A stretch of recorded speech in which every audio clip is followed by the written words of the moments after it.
최 다니엘의 낭독, 토니오 크레거.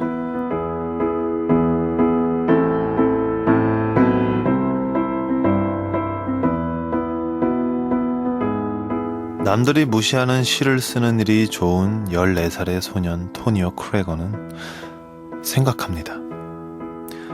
대체 나는 왜 이렇게 이상하게 생겨먹어서 모든 사람과 충돌하는 것일까? 왜 선생님들과는 사이가 좋지 않고 다른 소년들 사이에 있으면 서먹서먹하게만 느껴지는 것일까? 그러면서 자신을 괴로워하죠. 시를 쓰지 않으면 안 된다는 자신의 저주받은 숙명을 탓하면서요. 이 다름 때문에 토니오는 한스 한젠에게 불타오르는 질투심이 섞인 동경을 느끼면서 16살이 되자 금발의 소녀 인게에게 사랑을 느낍니다. Don't break your back on the track. Don't break your back on the track. Don't break your back on the track. Don't break your back on the track.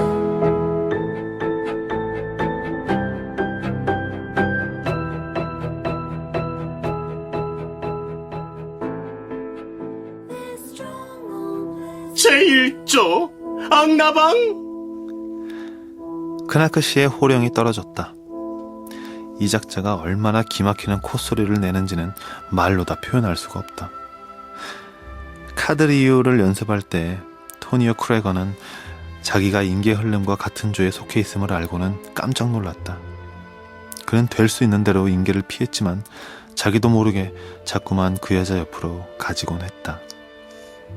그쪽을 보지 않으려고 애를 썼지만 그래도 그의 눈초리는 자꾸 그녀에게로 향했다.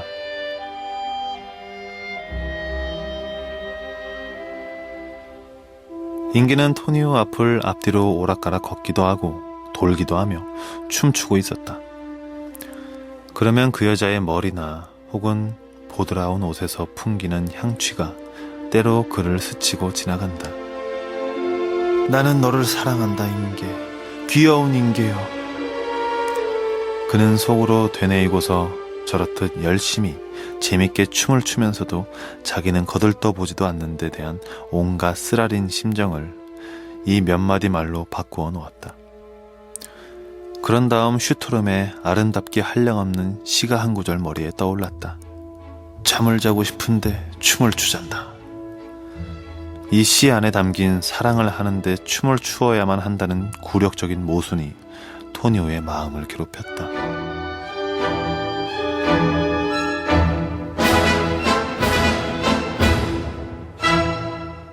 제1조 악나방. 크나크 씨의 호령이다. 새로운 선회가 시작되었다. 깜플레망 물레나드덩 투두맹. 인사. 숙녀들은 선물을 손을 뒤집고. 그런데 그가 얼마나 우아하게 프랑스 드에서 무성음 을을 삼켜버리는지 아무도 제대로 표현하기 어려울 것이다. 제2조 악나방. 토니오 크레거와 파트너의 차례였다. 인사. 토니오 크레거는 고개를 숙였다. 숙녀들은 선무하고. 그리하여 토니오 크레거는 고개를 숙이고 눈썹을 찌푸린 채 자기 손을 내 여자 손 위에 놓았으나 그만 자신이 선무하고 말았다.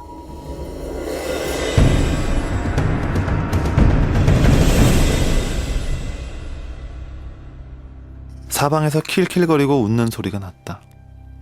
크나크 씨는 판에 박은 듯한 그의 독특한 발레 포즈로 깜짝 놀랐다는 표현을 했다. 이거 큰일 났군. 그는 소리를 질렀다. 가만히 있어, 그만. 크레거 군은 여자들 축에 끼어버렸어요. 뒤로 물러나요, 크레거 아가씨. 뒤로 가세요. 자, 이를 어쩐다. 다들 아시는데 당신만 모르시는군요. 자, 빨리 뒤로 나가세요. 그렇게 말하고는 그는 노란 비단 수건을 꺼내서 그것을 휘둘러 토니오 크레거를 제자리로 쫓아보냈다.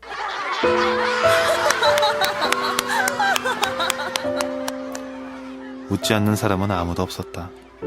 젊은 사내애들이나 계집애들, 커튼 저편의 부인들까지도 웃었다. 크나크 씨가 이 돌연한 사건을 우스꽝스럽게 만든 것이다.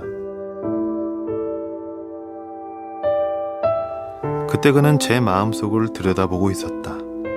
마음은 원망과 동경으로 가득했다. 너는 지금 내가 있는 대로 나와야 할 것이 아니냐. 내가 없어졌다는 것을 눈치채고 내 기분이 어떻다는 것을 마음으로 느끼고 비록 불쌍하다고 생각했더라도 좋으니 몰래 쫓아나와서 내 손을 어깨에 얹고 자, 우리들 있는 대로 가시죠. 그리고 즐겁게 노세요. 저는 당신이 좋아요. 라고 말해야 마땅하지 않느냐. 그는 등 뒤에서 들리는 소리에 귀를 기울인 채 어리석은 긴장 속에 혹시 그 여자가 오지는 않을까 하고 기다렸다. 그러나 그 여자는 올 리가 없었다. 그런 일은 이 세상에서는 있을 수 없는 일이었다. 그 여자도 다른 사람들처럼 같이 그를 조롱하며 웃었던가. 아무리 그가 자기 자신을 위해 또 그 여자를 위해 부인하고 싶어도 그 여자도 같이 웃었다는 사실을 어찌하랴. 그런데 그는 그 여자가 옆에 있다는 사실에 얼떨떨해져서 그만 여자들이 춰야 할 춤을 같이 추지 않았던가. 그러나 그깟 일이 무슨 대수란 말인가. 언젠가는 모두 그를 비웃지 않게 될지도 모른다. 얼마 전 한 잡지에서 그의 시 한 편을 받아주지 않았던가. 하기는 그 시가 나오기 전에 그놈의 잡지가 폐간이 되고 말았지만 그러나 그의 이름으로 쓴 것이 모조리 인쇄되는 날이 올 것이다. 그렇게 되었을 때 인계 흘름에게 자신의 존재를 알리게 될지는 두고 볼 일이다. 아니 그때에도 아무런 효과가 없을 것이다. 그렇다. 문제는 이것이다. 언제나 잘 넘어지는 막달리나 페르메렌 같으면 아마 그 여자라면 나를 알아줄 것이다. 그렇지만 인기 흐름이 그 푸른 눈을 가진 늘 즐겁기만 한 인기 흐름이 나를 알아줄 리는 만무하다. 그렇다면 이름을 낸다는 것도 부질없는 일이 아닌가?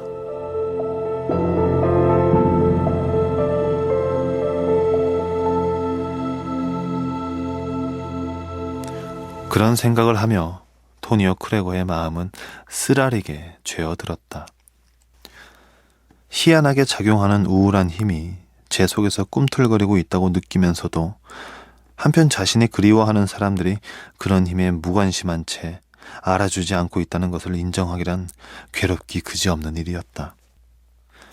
하기야 그는 지금 외롭게 다른 사람들 틈에 끼지도 못하고 희망도 없이 닫힌 나무발 앞에 서서 괴로워하며 밖을 내다보는 척하고는 있지만 그래도 행복했다. 그것은 그의 심장이 살아있었기 때문이다. 포근히 그리고 슬프게 내 심장은 그대 잉게보르크 흘리며 너를 위해 뛰고 있었던 것이다. 그리고 내 영혼은 황홀한 자기 부정을 하면서까지 내 금발의 맑고 너무나도 즐겁고 평범한 어린 인격을 품에 간직했던 것이다.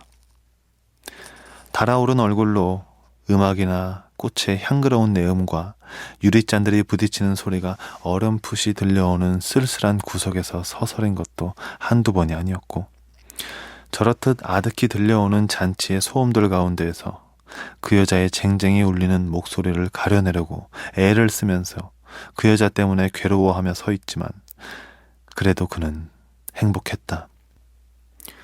늘 넘어지기 잘하는 막달리나 페르메렌과 이야기할 수 있고 그 여자가 그를 이해해주고 같이 웃어주고 점잖게 상대해준 데에 비하여 금발의 인기는 자리를 같이 해도 아득하기만 하고 낯설고 서먹서먹하기만 했으니 그것은 그의 말이 그 여자에게 통하지 않은 탓이었다.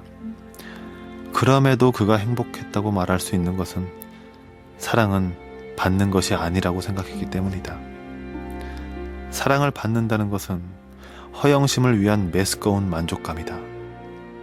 행복이란 사랑을 하는 것이며 또한 아무도 모르게 사랑하는 대상에 잠시 가까이 갈 기회를 노리는 것일지도 모른다고 생각했다. 그래서 그는 이런 생각을 마음속 깊이 새겨두고 속속들이 생각해보고 그 밑바닥까지 몸에 느끼고 있었다.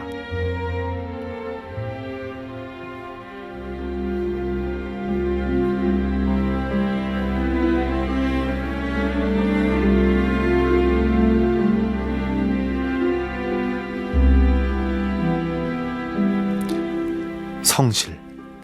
토니오 크레거는 그 말을 생각했다. 나는 성실해야겠다. 그리고 내 살아있는 한 잉게보르크여 그대를 사랑하겠노라. 그렇게 그는 무던한 사람이었다. 그러나 한편 그는 매일 한스 한 잔을 만나면서도 자기가 그를 완전히 잊지는 않을까 하는 두려움과 슬픔이 마음 한가운데서 나직나직 속삭이는 것을 느꼈다. 그런데 이 나지막하고 조금은 심술궂게 속삭이는 소리가 빗나가지 않았음이 현실로 드러났다. 세월이 흐르자 토니오 크레거는 자기 자신이 세상에 나가서 무언가 이름을 드높여야겠다는 의욕이며 힘을 느끼게 되어 전처럼 늘 즐겁기만 하던 인계를 위해 무조건 죽어도 좋다고 하지는 않게 되었으니 이것은 딱하고도 비참한 일이었다.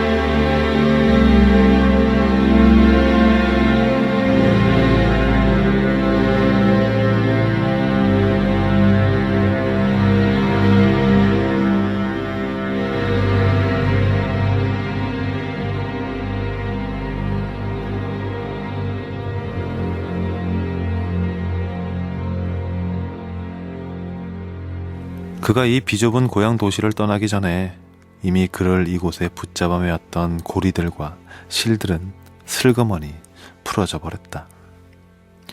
유서 깊은 크레거 집안이 점점 몰락과 와해 상태에 빠지게 되었는데 이를 두고 세상 사람들이 토니오 크레거 같은 인간이 나온 것 또한 이런 상태에 대한 징후였다고 생각한 것 또한 그럴듯한 까닭이 있었다. 그 집안의 어른인 할머니가 세상을 떠난 지 얼마 안 되어 아버지마저 그 키 크고 깔끔한 옷차림에 늘 단추구멍에 들꽃을 꽂고 다니던 신사마저 자기 어머니를 따라 세상을 하직했다. 크레거 집안 소유였던 그 큰 저택은 점잖던 집안 역사와 함께 남의 손에 넘어가게 되었고 상점은 파산해버리고 말았다. 그러나 토니오의 어머니, 이 피아노와 만돌린을 희한하게 잘 치던 아름답고 정열적인 어머니는 이 모든 일에 될 대로 되라는 식이어서 상을 치른 지 얼마 안 되어 재혼을 해버렸다. 재혼 상대는 유명한 음악가로서 이탈리아식 이름을 가진 사람이었다. 그 여자는 그 사람을 따라 하늘이 푸른 남쪽 나라로 가버리고 말았다. 토니오 크레거는 그 일을 좀 주책 없는 짓이라고 생각했지만 그렇다고 이러쿵저러쿵 시비할 아무런 자격도 없는 셈이었다. 그 자신이 시 나부랑이나 쓰고 도대체 무엇이 되려는지 대답조차 못하는 위인이었으니. 그리하여 그는 박공벽에 눅눅한 바람이 울어대는 답답한 고향 도시를 떠났다. 마당에 분수며 늙은 호두나무 그리고 어린 시절 정들었던 사람들을 버리고 그처럼 사랑하던 바다 역시 버리고 떠났으나 조금도 괴롭지 않았다. 그는 이미 성숙하여 현명한 판단을 내릴 만한 나이에 이르렀고 또한 자신이 어떤 위인이라는 것을 잘 알고 있었으며 그렇게 오랜 세월을 두고 자신을 잡아매었던 우매하고 저속한 생활에 대한 조소가 그 가슴 속에 가득 차 있었기 때문이기도 했다.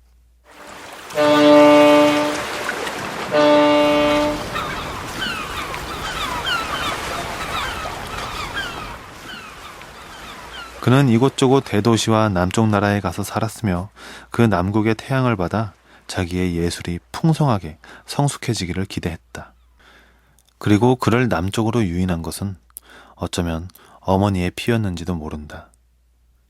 그러나 그의 심장은 이미 죽어 사랑을 가질 수 없었기 때문에 그는 유욕의 모험에 빠져 환락과 타오르는 죄와 새 속에 몸을 던졌고 그러면서도 말할 수 없는 고뇌 속을 헤매고 다녔다. 아마 그 남국에서 그를 그토록 괴롭히던 것은 키 크고 명상적이며 깨끗한 옷차림을 한 늘 단추구멍에 들꽃을 꽂고 다니던 아버지의 피가 자기 마음속에 있었기 때문일 것이다. 또한 한때는 본래 자기가 가지고 있었고 그 후 어떤 환락 속에서도 다시 볼 수 없었던 영혼의 환희에 대한 그리운 추억을 어렴풋하게나마 마음속에 불러일으킨 것도 아버지의 혈통이었을지도 모른다. 그는 어느 순간 관능에 대한 메스꺼움과 혐오증, 순결과 절도 있는 평화를 그리워하는 갈증에 사로잡혔다. 그러면서도 예술의 공기, 이 훈훈하고 달짝지근한 향기를 품고 있는 봄날 같은 공기를 들이마시고 있었다. 이 공기 속에서는 모든 것이 남모르는 창조에 대한 즐거움으로 용솟음치고 싹이 트고 있었다. 이렇게 하여 그는 갈 때까지 갔고 의지할 곳도 없이 철저히 극단에서 극단으로 말하자면 얼음장 같은 지성과 육체를 좀먹는 관능의 거파 속에 몸을 던져 이리저리 헤매었고 수없이 양심의 가책을 느끼면서도 생활은 걷잡을 수 없이 방탕하여 이상한 지경에 이르게 되었다. 그 토니오 크레거의 마음 밑바닥에서는 언제나 이런 생활에 대한 염증을 느끼고 있었다. 이만저만한 방황이 아니다. 이렇게 토니오 크레거는 때로 생각했다. 나는 대체 어떻게 해서 이처럼 터무니없는 모험 속에 떨어지게 된 것일까? 나라는 인간은 그래도 근본을 따지면 초록마차를 타고 다니는 집시 족속은 아닌데 그의 건강이 허약해지는데 반비례해 예술 정신은 날카롭게 자라나 좋고 싫음이 까다로워지고 정선되고 희귀하며 섬세하고 저속한 것을 보면 신경질을 부리고 예절과 취미의 문제에서는 극도로 민감하게 되었다. 그가 처음으로 세상에 등장했을 때 전문가들 사이에서 갈채와 환성이 높았는데 그것은 그가 내놓은 작품이 해학적이고 고뇌에 대한 지식으로 가득하며 공들여 만들어낸 산물이었기 때문이다. 그리하여 그의 이름은 지난날 선생님들이 역정을 내고 불렀던 그 이름, 호두나무와 분수, 그리고 바다에 바친 처녀시에 서명했던 그 이름, 이 남국의 입김이 서린 보통 사람의 이름은 걸출을 뜻하는 대명사가 되었다.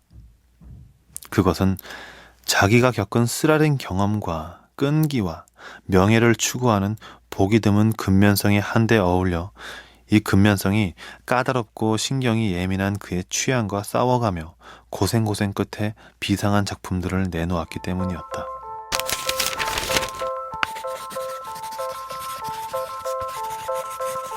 그는 살기 위해 일을 하는 사람들처럼 일을 하지는 않았다.